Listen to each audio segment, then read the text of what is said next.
إلا ذو حظ عظيم.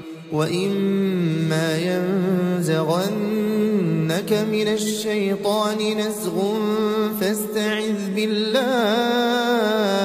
فاستعذ بالله إنه هو السميع العليم. ومن آياته الليل والنهار والشمس والقمر لا تسجدوا للشمس ولا للقمر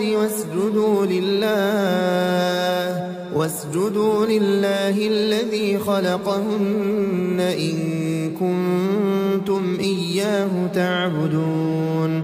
فإن استكبروا فالذين عند ربك يسبحون له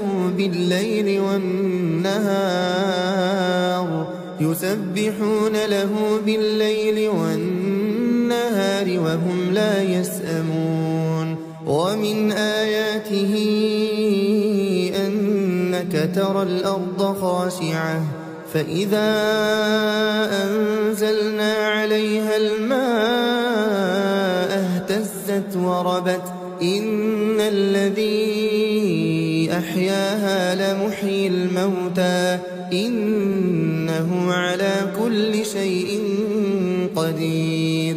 إن الذين يلحدون في آياتنا لا يخفون علينا أفمن يلقى في النار خير أم